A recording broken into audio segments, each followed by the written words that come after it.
Hello friends, are के academy में आपका स्वागत है। दोस्तों, आज बात करेंगे लेसन प्लान की, यानी पाठ्य योजना की। तो आइए दोस्तों, बात करते हैं लेसन प्लान की, किस तरीके से लेसन प्लान आपका तैयार होगा। तो सबसे पहले यहाँ पर हम देख रहे हैं कुछ चीज़ों को, जैसे कि यहाँ पर लिखा हुआ है पाठ्य योजना संख्या। तो यहाँ पर दोस्तों क्या करना है, पाठ्य योजना संख्या आपको लिखना है 01, यानी जितने भी लेसन प्लान आपके बनते हुए जाएंगे वहाँ पर ये नंबर चलेंगे, क्योंकि ये पाठ्य योजना 1 है, फिर उसके बाद 2 आएगा, 3 आएगा, ठीक है।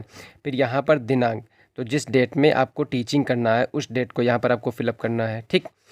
छात्र अध्यापक या छात्र अध्यापिका का नाम, तो यहाँ पर आप अपना नाम फिलअप करेंगे, ठीक है। नाम को आपका नाम लिखना है यहाँ पे। यहाँ पर आएगा केंद्र का नाम, जिस विद्यालय में आपकी 3rd सेमेस्टर की टीचिंग लगी हुई है, ठीक है। तो यहाँ पर इंटर कॉलेज में आप क्योंकि पहुँचते हैं ना, तो इंटर कॉलेज में यहाँ पर इंटर कॉलेज का नाम आपको फिल करना है, क्लियर। फिर उसके बाद यहाँ पे विषय, तो विषय आपका दोस्तों यहाँ पर क्या होगा, जो भी सब्जेक्ट आपका होगा उस सब्जेक्ट को यहाँ पर आप फिलअप करेंगे, ठीक है। जो भी, जैसे कि हिंदी हो गया, अंग्रेजी हो गया, इतिहास हो गया, भूगोल हो गया, विज्ञान हो गया, गणित हो गया, गृह विज्ञान हो गया, ठीक है। जो भी सब्जेक्ट हो उस सब्जेक्ट को आप यहाँ पर फिल करेंगे। फिर उसके बाद यहाँ पर आता है उप विषय। तो उप विषय में आपको क्या करना है, यहाँ पे अगर आपके पास विज्ञान है, ठीक है, तो यहाँ पर आपको क्या करना, उप विषय में जैसे क्या हो जाएगा, जीव विज्ञान हो जाएगा। आप यहाँ पर जीव विज्ञान इस तरीके से इसको लिख लीजिए, ठीक है। फिर उसके बाद यहाँ पर टॉपिक, तो जो टॉपिक आप पढ़ाने जा रहे हैं उस टॉपिक का नाम यहाँ पर आपको लिखना है, ठीक। फिर उसके बाद क्लास, जिस क्लास को आप पढ़ाएंगे उस क्लास को यहाँ पर आप लिख लीजिए। चक्र, कौन सा पीरियड आपको पढ़ाना है उस पीरियड को लिख लीजिए, ठीक है। उसके बाद यहाँ पर आती है ड्यूरेशन, यानी अवधि क्या है, यानी टाइमिंग उसकी क्या रहेगी, उस टाइमिंग को आप लिख लीजिए 40 मिनट या 35 मिनट, ठीक है। तो होता क्या, एक्चुअली हाफ टाइम से पहले के जो जितने भी पीरियड होते हैं वो 40 मिनट के होते हैं, हाफ टाइम के बाद के जो भी पीरियड होते हैं वो 35 मिनट के होते हैं, ठीक है। तो इतना आप लोगों ने अच्छे से इसको समझ लिया कि किस तरीके से आपको डेट फिल करनी है। छात्र अध्यापक अपना नाम यहाँ पर जिस विद्यालय में आप टीचिंग करने जाएंगे उसका नाम यहाँ पर हो जाएगा। फिर उसके बाद विषय, ठीक, उसके बाद उप विषय, उसके बाद यहाँ पर प्रकरण, उसके बाद यहाँ पे चक्र, कक्षा हो जाएगा, चक्र हो जाएगा, यहाँ पे अवधि हो जाएगी इसकी, ठीक है। तो यहाँ से दोस्तों हम लोगों ने अच्छे से समझ लिया कि इस तरीके से यहाँ पर डेट पड़ेगी, ठीक। ये समझा, ये समझा, विषय समझा, और विषय को थोड़ा सा समझ लीजिए। आपके विषय अध्यापक ने, आपके जिस कॉलेज में आप बीएड कर रहे हैं वहाँ के विषय अध्यापक ने आपको अच्छे से समझा दिया होगा, ठीक है। क्योंकि पहले सोशल साइंस में था, क्या था, पहले यहाँ पे सामाजिक विज्ञान पढ़ा जाता था, तो सामाजिक विज्ञान में इतिहास, भूगोल, नागरिक शास्त्र, अर्थशास्त्र यहाँ पर डालना होता था। लेकिन अब क्या है, अब आपको सीधा सा इतिहास, यहाँ पर विषय इतिहास हो जाएगा। तो उप विषय कुछ नहीं है, तो आप डैश कर दीजिए इसको, छोड़ दीजिए यहाँ से। प्रकरण में क्या लिखिए, जो भी आपका टॉपिक है उस टॉपिक को यहाँ फिलअप कर दीजिए, क्लियर। फिर क्लास हो जाएगी, चक्र हो जाएगा, अवधि हो जाएगी, ड्यूरेशन हो जाएगी, ठीक है। इस क्लियर यहाँ से। आइए आगे देखते हैं। फिर उसके बाद यहाँ से एक पॉइंट लिखा हुआ है उद्देश्य। तो उद्देश्य क्या होंगे, एक होता है यहाँ पे आपको एक हेडिंग डालनी है, सामान्य उद्देश्य। तो दोस्तों सामान्य उद्देश्य क्या होंगे, सामान्य उद्देश्य जो होते हैं ये जो सब्जेक्ट होता है, ठीक है, ये विषय से संबंधित होते हैं। यहाँ पर जो विषय है, जो भी विषय आप पढ़ाएंगे उससे संबंधित होते हैं ये सामान्य उद्देश्य। तो ये जो है आपको 4 से 5 सामान्य उद्देश्य आपको लिख लेना है यहाँ पे, क्लियर। फिर उसके बाद ये जो सामान्य उद्देश्य होंगे ये सब्जेक्ट के अकॉर्डिंग होगा, जो आपका सब्जेक्ट होगा उस सब्जेक्ट के अकॉर्डिंग सामान्य उद्देश्य होंगे। जैसे कि हिंदी के सामान्य उद्देश्य अलग होंगे, इंग्लिश के सामान्य उद्देश्य अलग होंगे, गणित के अलग हो जाएंगे, विज्ञान के अलग हो जाएंगे, ठीक। इतिहास के अलग सामान्य उद्देश्य होंगे, भूगोल के अलग सामान्य उद्देश्य होंगे, ठीक है। अर्थशास्त्र, नागरिक शास्त्र, गृह विज्ञान, कॉमर्स, तो ये जो उद्देश्य होते हैं सामान्य उद्देश्य, ये सब्जेक्ट से रिलेटेड होते हैं, क्लियर यहाँ से। फिर उसके बाद एक सामान्य उद्देश्य यहाँ पर हो जाएगा। फिर उसके बाद सामान्य उद्देश्य लिखने के बाद फिर उसके बाद विशिष्ट उद्देश्य यहाँ पर एक हेडिंग पड़ेगी, ठीक है। तो इस विशिष्ट उद्देश्य को आप लोग क्या लिखिए, उस विशिष्ट उद्देश्य को लिखना होता है। तो यहाँ पर जो ये विशिष्ट उद्देश्य होंगे ये टॉपिक से रिलेटेड होंगे, ठीक है, ये टॉपिक से रिलेटेड होंगे। तो समझ लीजिए, सामान्य उद्देश्य विषय से संबंधित रिलेटेड होते हैं, और विशिष्ट उद्देश्य ये आपके टॉपिक से रिलेटेड होंगे, यानी जो भी आप टॉपिक पढ़ाने जा रहे हैं उससे रिलेटेड ये होते हैं, क्लियर। आगे देखते हैं यहाँ से। तो ये जो यहाँ पर उद्देश्य, उसके बाद ये जो लाइन खिंची हुई यहाँ पर जो जगह दी हुई है, तो यहाँ से आप क्या करेंगे, सामान्य उद्देश्य लिखेंगे। फिर उसके बाद ये जो जगह छूटी हुई चल रही इसमें विशिष्ट उद्देश्य आप लिखेंगे। ठीक है, तो इस तरीके से यहाँ तक विशिष्ट उद्देश्य आ जाएंगे। उसके बाद नेक्स्ट पेज आपका चालू होता है। तो यहाँ पर दोस्तों लिखा हुआ है सहायक सामग्री, इसको थोड़ा सा देख लेते हैं, अच्छे से समझिएगा। यहाँ से कोई कन्फ्यूज़न हो रही हो तो तुरंत कमेंट्स बॉक्स में कमेंट्स करिएगा, आपको उसका जो है रिप्लाई कर दिया जाएगा। ठीक है, तो यहाँ से देखते हैं सहायक सामग्री। तो दोस्तों यहाँ पर सहायक सामग्री क्या होगी, टीचिंग एड। ठीक है, तो जो भी टीचिंग एड आप ले जाना चाहते हैं, जैसे कि आपके पास चाक होती है, डस्टर होता है, रोलर बोर्ड होता है। ठीक है, अन्य सहायक सामग्री में जैसे कि टीचिंग एड मॉडल हो गया आपका, ठीक है, चार्ट हो गया, तो सबसे अच्छा यहाँ पर ये रहता है, ये सहायक सामग्री में शामिल होती है। आपको यहाँ पर एक पॉइंट लिखना होता है, तो आप यहाँ पर एक पॉइंट लिखेंगे कि कक्षा उपयोगी समस्त सहायक सामग्री और प्रकरण से संबंधित चार्ट या मॉडल। यहाँ पर हम इस तरीके से एक लाइन लिख देंगे यहाँ से। क्लियर। अभी आपको दोस्तों एक पूरा प्लान दिखा देंगे, किस तरीके से बना हुआ प्लान दिखाएंगे कि किस तरीके से उसमें सहायक सामग्री में क्या लिखा है, पूर्व ज्ञान में क्या लिखा है, प्रस्तावना प्रश्न किस तरीके से लिखे हुए, पूरा उसमें दिखा देंगे। बस आप थोड़ा सा इसको ऐसे समझ लीजिए कि कौन कौन से पॉइंट यहाँ पर हैं, उसको किस तरीके से फिलअप करना है। ठीक, फिर उसके बाद दोस्तों यहाँ पर आता है सहायक सामग्री, अच्छे से समझे। फिर उसके बाद यहाँ पर आता है पूर्व ज्ञान यानी प्रीवियस नॉलेज। तो दोस्तों जो भी आप टॉपिक पढ़ाने जा रहे हैं, ठीक है, टॉपिक की बात कर रहे हैं, जो भी आप टॉपिक पढ़ाने जा रहे हैं उसके विषय में बच्चों को कितनी नॉलेज है, यानी पूर्व ज्ञान बच्चों को कितना है, उसके बारे में यहाँ पर लिखा जाता है। ठीक है, तो आप लिखेंगे बच्चों को जो भी आपका टॉपिक होगा उसके विषय में सामान्य जानकारी रखते हैं। क्लियर। यहाँ से तो आपको सिर्फ ये स्टेटमेंट लिखना है कि बच्चे जो भी सब्जेक्ट आप होगा, जो भी टॉपिक आपका होगा उससे संबंधित सामान्य जानकारी रखते हैं यहाँ पे। ठीक है, पूर्व ज्ञान में यही लिखा जाता है। ठीक है, फिर उसके बाद यहाँ पर आते हैं प्रस्तावना यानी प्रस्तावना प्रश्न। तो दोस्तों प्रस्तावना प्रश्न में क्या होता है, जिस तरीके से सिमुलेशन टीचिंग यानी माइक्रो टीचिंग आप लोगों ने की, माइक्रो टीचिंग में एक स्किल होता है पाठ प्रस्तावना कौशल, तो उसी तरीके से दोस्तों यहाँ पर ये जो होता है प्रस्तावना प्रश्न, वो यही चीज़ है। यहाँ पर आप प्रश्न करेंगे, बच्चा क्या करेगा, उसका आंसर करेगा। फिर आप अगला क्वेश्चन करेंगे, बच्चा उसका अगला आंसर देगा। फिर आप अगला क्वेश्चन करेंगे, बच्चा फिर आंसर देगा। फिर आप एक क्वेश्चन करेंगे, बच्चा उसका फिर से आंसर करेगा। ठीक है, फिर उसके बाद दोस्तों 5वां क्वेश्चन आप करेंगे, बच्चा उसका फिर से आंसर करेगा। ठीक, अब देखिए यहाँ पर क्या है, जो क्वेश्चन आप करते हैं, ठीक है, उसका आंसर बच्चा जो है आंसर करेगा आपको। ठीक है, इस आंसर से अगला क्वेश्चन हम बनाते हैं यहाँ पे, फिर एक आंसर हमें मिलेगा, उसी आंसर से अगला क्वेश्चन, फिर एक आंसर मिलेगा, उससे फिर अगला क्वेश्चन, फिर एक यहाँ पर आंसर मिलेगा, उससे हम अगला क्वेश्चन बनाते हैं। तो दोस्तों यहाँ पर क्या करना है, ये जो 5वां क्वेश्चन आता है, चौथा या 5वां जो क्वेश्चन आएगा, ये प्रॉब्लमेटिक क्वेश्चन होगा। ये क्या होगा, आप इसके बारे में पूछेंगे तो बच्चा क्या करेगा, इसका आंसर नहीं कर पाएगा। ठीक है, और यही ये जो 5वां हमारा प्रश्न होता है, यही हमारा प्रॉब्लमेटिक क्वेश्चन या समस्यात्मक प्रश्न बनता है। ठीक है, समस्यात्मक प्रश्न हमारा ये बन जाएगा। क्लियर। यहाँ से तो क्या आपको करना है, अच्छे से एक बार फिर से समझ लीजिए। यहाँ से हम लोगों ने जाना, आप क्वेश्चन करेंगे, जो भी छात्र अध्यापक या छात्र अध्यापिका होती है वो क्वेश्चन करेगी, बच्चा आंसर देगा, उसी आंसर से अगला क्वेश्चन करेगा, बच्चा फिर आंसर करेगा, उसी आंसर से अगला क्वेश्चन आप बनाएंगे। ठीक है, बच्चा फिर उसका आंसर देगा, फिर आप उसी आंसर से क्वेश्चन करेंगे तो बच्चा फिर से उसका आंसर करेगा। ठीक, फिर आप उसके बाद अगला क्वेश्चन यहाँ पर करेंगे, इस वाले क्वेश्चन में क्या होगा, बच्चा यहाँ पर शांत हो जाएगा, यानी उसको आंसर इसका नहीं पता होगा। और ये जो आपका क्वेश्चन, यानी चाहे तो आप चौथा क्वेश्चन बना सकते हैं, चाहे आप 5वां क्वेश्चन प्रॉब्लमेटिक यानी समस्यात्मक प्रश्न ये बना सकते हैं। ठीक है, समस्यात्मक प्रश्न ये बन जाएगा। ठीक है, उम्मीद है दोस्तों इतना आप लोगों ने अच्छे से समझ लिया होगा। ठीक, तो ये प्रस्तावना प्रश्न बन रहे हैं यहाँ से। ठीक है, तो प्रस्तावना प्रश्न में अगर कोई कन्फ्यूज़न हो रही हो, कहीं पर भी आपको कोई कन्फ्यूज़न हो रही है, तुरंत कमेंट बॉक्स में कमेंट्स करिए। ठीक है, फिर उसके बाद दोस्तों आगे देखते हैं क्या है आगे। उसके बाद आता है उद्देश्य कथन। तो उद्देश्य कथन में हमें क्या लिखना होता है उसको थोड़ा समझ लेते हैं।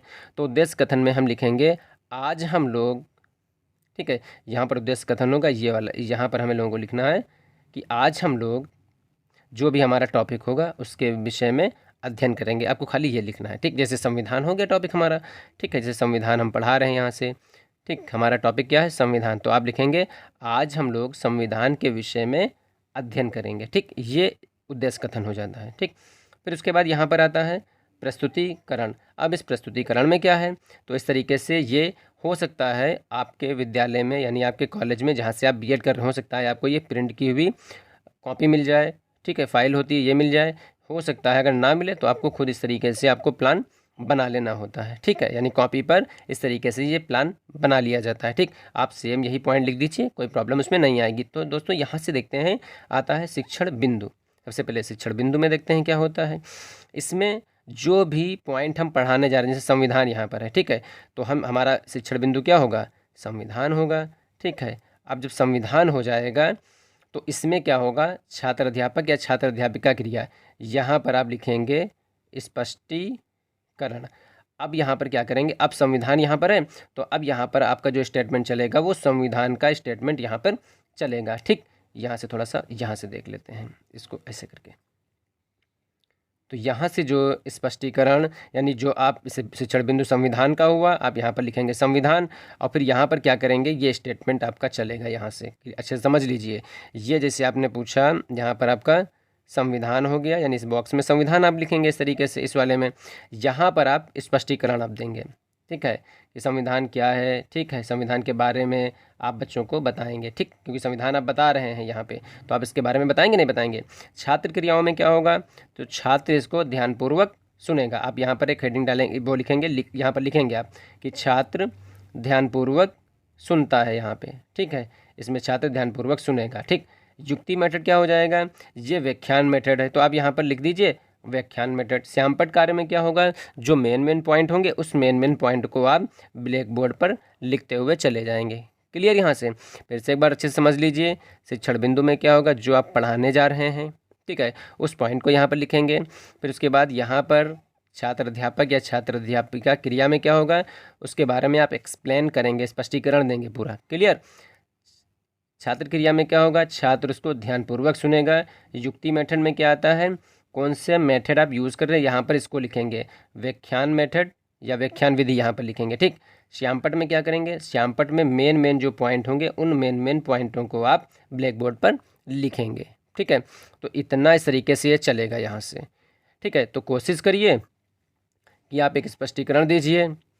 ठीक, एक शिक्षण बिंदु यहाँ पे दिखाइए, एक स्पष्टीकरण यहाँ पर दीजिए। छात्र उसके क्या करेंगे? ध्यानपूर्वक सुनेंगे। युक्ति मेथड हो जाएगा जो भी है। ठीक है, व्याख्यान विधि यहाँ पर चल रहे, मेन पॉइंटों को बोर्ड पर लिखेंगे। फिर दोस्तों क्या करेंगे? यहाँ पर एक एक्सप्लेन करने के बाद आपके यहाँ पर क्या करना है? विकासात्मक प्रश्न यहाँ पर इस तरीके से लिखेंगे। ठीक है, विकासात्मक प्रश्न, तो बच्चों से आप प्रश्न यहाँ पर पूछेंगे। एक प्रश्न पूछिए, दो प्रश्न पूछिए। अब यहाँ पर क्या होगा? बच्चा उन प्रश्नों के उत्तर देगा यहाँ से। ठीक है, अब जब उत्तर देगा तो ये जो युक्ति और विधियाँ आ रही हैं ये क्या आ जाएंगी? ये प्रश्नोत्तर विधि हो जाएगी। क्लियर? और श्यामपट्ट वर्ग क्या होगा? यहाँ पर श्यामपट्ट वर्ग तो यूज़ नहीं हो रहा है, तो यहाँ पर आप पहला क्वेश्चन करेंगे, दूसरा क्वेश्चन करेंगे। तो पहला क्वेश्चन बच्चा उसका आंसर देगा, दूसरा जो क्वेश्चन आप करेंगे बच्चा उसका आंसर नहीं दे पाएगा। तो जिसका आंसर नहीं दे पाएगा आप फिर से यहाँ पर क्या करिए? फिर से यहीं पर आइए और फिर से आप स्पष्टीकरण देना चालू कर। जो भी जैसे आप संविधान पढ़ा रहे हैं, संविधान के बारे में बताया, बच्चों से संविधान पूछिए, संविधान का जो है किस तरीके से निर्माण हुआ। ठीक, बच्चा बता देगा। फिर उसके बाद आप पूछिए संविधान की विशेषताएं क्या हैं। ठीक, बच्चा नहीं बता पाएगा क्योंकि अभी पढ़ाया नहीं आपने। फिर यहाँ पर आपका जो शिक्षण बिंदु होगा वो बिंदु होगा संविधान की विशेषताएँ। ठीक, तो यहाँ पर आप शिक्षण बिंदु में डालिए संविधान की विशेषताएँ और फिर यहाँ से आप संविधान की विशेषताओं के बारे में बताइए। ठीक, फिर यहाँ पर क्या होगा? बच्चा क्या करेगा? छात्र ध्यानपूर्वक सुनेगा। ये युक्ति और मेथड क्या आ रहा है? ठीक, ये आ जाएगी व्याख्यान विधि। श्यामपट्ट वर्ग में क्या होगा? जो मेन पॉइंट हैं आप उन मेन पॉइंटों को बोर्ड पर आप लिखेंगे यहाँ से। ठीक है, तो इसमें आपको क्या करना है? बस थोड़ा सा ध्यान दे दीजिए। यहाँ पर जैसे संविधान था, संविधान के बारे में बताया। अब अगला पॉइंट आपका था संविधान की विशेषताएं, तो आप संविधान की विशेषताएं यहाँ पर लिखिए और संविधान की विशेषताओं के बारे में एक्सप्लेन करिए, यानी स्पष्टीकरण आप दीजिए, यानी बच्चों को आप पढ़ाइए। यहाँ से बच्चे की एक्टिविटी क्या रहेगी? बच्चा ध्यानपूर्वक सुनेगा जो आप बता रहे हैं ना, तो बच्चा तो उसको ध्यानपूर्वक सुनेगा। ये जो विधि आएगी, ये विधि आ जाएगी व्याख्यान विधि, यहाँ पर आप लिखेंगे। ठीक है, लिख देंगे व्याख्यान विधि और यहाँ पर जो मेन पॉइंट होंगे उन मेन पॉइंटों को ब्लैक बोर्ड पर हम फिल करेंगे यहाँ से। ठीक है, यहाँ से आप फिल कर देंगे। क्लियर यहाँ से? तो इस तरीके से दोस्तों आपको क्या करना है, 3 स्पष्टीकरण आपको देने हैं, ठीक है, और 2 बार आपको विकासात्मक प्रश्न यहाँ पर करने हैं। तो दोस्तों ये इस तरीके से ये लेसन प्लान होता है। फिर से एक पेज, न्यू पेज स्टार्ट हो जाएगा, आप इसको देख लीजिए इस तरीके से आपको करना है, ठीक है। फिर ये भी एक न्यू पेज हो जाएगा, तो इस न्यू वाले पेज को आपको फिलअप करना है यहाँ पे, ठीक है। फिर उसके बाद यहाँ से एक होता है लेखन और निरीक्षण कार्य। तो दोस्तों यहाँ पर क्या होगा, लेखन और निरीक्षण कार्य में इसको यहाँ से हम कट कर रहे हैं, इसकी ज़रूरत ही नहीं क्योंकि यहाँ पर ये लिखा हुआ है। तो यहाँ पर आपको एक स्टेटमेंट लिखना होता है कि छात्र अध्यापक या छात्र अध्यापिका जो भी हैं, हम छात्र अध्यापक मान लेके चल रहे हैं, ठीक है। तो आपको यहाँ पर लिखना है छात्र अध्यापक, एक स्टेटमेंट लिखना पड़ता है कि छात्र अध्यापक श्यामपट्ट पर लिखित अब सारांश को अभ्यास पुस्तिका में लिखने का निर्देश बच्चों को देगा और स्वयं कक्षा का घूम घूम कर निरीक्षण करेगा, ठीक। तो यहाँ पर इसको करने के बाद यानी देखिए 3 स्पष्टीकरण आपने दिए, तीनों में क्या हुआ, मेन पॉइंटों को आपने बोर्ड पे लिखा, ठीक। अब जब ये तीनों स्टेटमेंट यानी तीनों एक्सप्लेन हो जाएंगे, तब आप क्या करेंगे, बच्चों से कहेंगे कि जो बोर्ड पर लिखा हुआ है उसको आप लोग कॉपी में उतार लीजिए, ठीक है। तो बच्चा क्या करेगा, उन मेन पॉइंटों को कॉपी में लिखेगा। आपकी जिम्मेदारी क्या बनेगी कि आप बच्चों का निरीक्षण करेंगे, देखिए कि किस तरीके से बच्चे लिख रहे हैं या नहीं लिख रहे हैं, ठीक है। जो नहीं लिखेगा आप उसको बताइए कि अच्छा आप कॉपी निकाल के ये जो लिखा हुआ है, इसको बोर्ड पर लिखा हुआ है इसको आप लिख लीजिए अच्छे से। तो बच्चा क्या करेगा, उसको अच्छे से लिख लेगा अपनी कॉपी पे, ठीक है। तो यहाँ ये लेखन और निरीक्षण कार्य हो जाएगा। अब आप थोड़ा सा देख लीजिए कौन लिख रहा कौन नहीं लिख रहा है यहाँ पे। फिर उसके बाद दोस्तों यहाँ पर एक पॉइंट पड़ा हुआ है, एक हेडिंग पड़ी हुई मूल्यांकन प्रश्न की, ये वाली। अब दोस्तों मूल्यांकन प्रश्न क्या होते हैं उनको थोड़ा समझ लेते हैं, ठीक है। थोड़ा सा इसको ऐसे कर लेते हैं। तो मूल्यांकन प्रश्न में क्या होगा, जो भी आपने पाठ पढ़ाया यानी 3 एक्सप्लेन आपने दिए, उन तीनों एक्सप्लेन से आप 2-2 क्वेश्चन ले लीजिए, ठीक है। तो 2 क्वेश्चन, 1 क्वेश्चन, फिर 2 क्वेश्चन, तीसरा, चौथा, पाँचवा, छठा, आप यहाँ पर प्रश्न पूछ लीजिए। यानी एक एक्सप्लेन करिए, वहाँ से 2 क्वेश्चन लीजिए, दूसरा करिए, वहाँ से क्वेश्चन, और तीसरा करिए, वहाँ से 2 क्वेश्चन। तो इस तरीके से आपके क्वेश्चन बन जाएंगे 6, ठीक है। अब जो आपने पढ़ाया है, ठीक है, जैसे संविधान, ये जो भी आपने टॉपिक XYZ कोई भी आपने टॉपिक पढ़ाया, तो आपको ये देखना है जो हमने पढ़ाया है बच्चों को, उससे बच्चों ने कितना सीखा, ठीक है, यानी बच्चों को कितना नॉलेज हुई उससे। तो आप क्वेश्चन करके उसी के बारे में तो पता कर पाएंगे। क्वेश्चन करेंगे, जब बच्चा आंसर देगा तो पता चलेगा कि हाँ जो हमने पढ़ाया उसको बच्चों ने आसानी से समझ लिया, ठीक है। आप क्वेश्चन करेंगे, बच्चा इनका उत्तर देगा, ठीक। क्लियर यहाँ से? तो ये मूल्यांकन प्रश्न होते हैं। कहीं कहीं पर इनको पुनरावृत्ति क्वेश्चन भी लिखने पड़ते हैं, ठीक है। फिर उसके बाद यहाँ पर दोस्तों आ जाता है होमवर्क। तो होमवर्क में क्या करना है, आपको सिर्फ यहाँ पर हमेशा ध्यान रखिएगा, रिक्त स्थानों की पूर्ति यहाँ पर करनी है, लिखना है। रिक्त स्थानों की पूर्ति यानी फिल इन द ब्लैंक्स यहाँ पर आपको करना है, ठीक है। यानी ये देखिए रिक्त स्थानों की पूर्ति, इसमें जो है दिया जाता है कि रिक्त स्थानों की पूर्ति कीजिए, और 1, 2, 3, 4, 5 4-5 पॉइंट यहाँ पर दे दीजिए कि भारतीय संविधान लागू किया गया, फिल इन द ब्लैंक्स कर दीजिए। 26 जनवरी 1950 बीच में आ जाएगा, बच्चा करके लाएगा, ठीक है। प्रारूप समिति के अध्यक्ष जगह छोड़ दीजिए थे, ठीक है। भारतीय संविधान का निर्माण संविधान निर्माता सभा के द्वारा किया गया। तो इस तरीके से ये फिल इन द ब्लैंक्स में आ जाएंगे, ठीक है। तो उम्मीद है दोस्तों इस वाले जो ये जो प्लान है इसको आप लोगों ने अच्छे से समझ लिया होगा, ठीक है। तो यहाँ पर क्या करना है आपको, बस सिर्फ यहाँ से ये देख, अब एक चाहें तो ये रीऑब्जर्वेशन वाले क्वेश्चन यहाँ पर इस तरीके से बनती है, आप इनको समझ लीजिए। अगर आप चाहें तो बना लीजिए, वरना जिस तरीके से आपके कॉलेज में बताया जा रहा है आप इसको फिल करिए। यहाँ पर जैसे पहला जो लेसन प्लान होगा उसके बारे में यहाँ पर दिया जा रहा है। क्रम संख्या 1 हो जाएगी, यहाँ से देख लीजिए थोड़ा सा, क्रम संख्या 1 हो जाएगी, जो भी डेट हो जाएगी वो करेंगे। क्लास आपकी मान के चलिए 6, ठीक है। सब्जेक्ट जैसे कि आपको मान के चलिए नागरिक शास्त्र सब्जेक्ट यहाँ पर हो गया। प्रकरण यहाँ पर जैसे कि संविधान हो गया, ठीक। और उसके बाद यहाँ पर विषय अध्यापक, ठीक है, टिप्पणी व हस्ताक्षर। तो यहाँ पर ज़्यादातर जो होते हैं वो टीचर यहाँ पे सिग्नेचर इस तरीके से कर देते हैं, ठीक। फिर उसके बाद यहाँ पर ये आना, ये जो होती है शिक्षक प्रशिक्षक समालोचना, यहाँ पर ये जो होता है जब आप टीचिंग करने पहुँचेंगे, ठीक है, क्लास में, यानी पूरा प्लान बना लिया, टीचर ने चेक कर दिया, ये जो होता है शिक्षक प्रशिक्षक समालोचना, ठीक है। तो यहाँ पर आपको फीडबैक देंगे। तो आप पढ़ा रहे होते हैं, आपके विद्यालय के कोई भी शिक्षक वहाँ पर टीचर आके आपको पढ़ाते हुए देखेंगे, वो देखेंगे कि हाँ किस तरीके से आप पढ़ा रहे हैं, ठीक है। आप अच्छा पढ़ा रहे हैं तो लिखेंगे कि आत्मविश्वास के साथ शिक्षण कार्य किया जा रहा है, ठीक। छात्र अध्यापक या छात्र अध्यापिका शिक्षण अच्छी तरीके से कर रही है, ठीक है। कक्षा में अनुशासन है यहाँ पे, ठीक है। अगला पॉइंट अगर उसको कुछ माइनस मतलब लगेगा कि हाँ श्याम पर लेख में सुधार की आवश्यकता है तो वो यहाँ पर लिख देगा। तो जो भी निगेटिव और पॉजिटिव जो भी यहाँ पे फीडबैक होगा तो यहाँ पर छात्र अध्यापक वो लिख देगा आपके और सिग्नेचर कर देगा यहाँ से, ठीक है। तो दोस्तों इस तरीके से ये आपका पूरा एक प्लान बन जाता है, आप लोग इसको देख लीजिए, ठीक है, ये इस तरीके से, ठीक। तो उम्मीद है दोस्तों इसको आप लोगों ने अच्छे से समझ लिया होगा। कहीं पर अगर कोई भी कन्फ्यूज़न आ रही है तो दोस्तों उस कन्फ्यूज़न को दूर करने के लिए हमें कमेंट्स करिए, उस कमेंट्स का तुरंत रिप्लाई किया जाएगा और इसके बाद दोस्तों एक एक सब्जेक्ट के लेसन प्लान अपलोड कर दिए जाएंगे, आप लोग उनको अच्छे से समझ लीजिएगा, ठीक है। तो दोस्तों मिलते हैं बहुत ही जल्द नेक्स्ट वीडियो में, तब तक दोस्तों जुड़े रहिए आरके एकेडमी के साथ। जिन लोगों ने अभी तक हमारे चैनल को सब्सक्राइब नहीं किया तो दोस्तों ज़रूर सब्सक्राइब करें, वीडियो को दोस्तों में शेयर करें और कमेंट्स बॉक्स में अपने कमेंट्स करें। थैंक यू दोस्तों।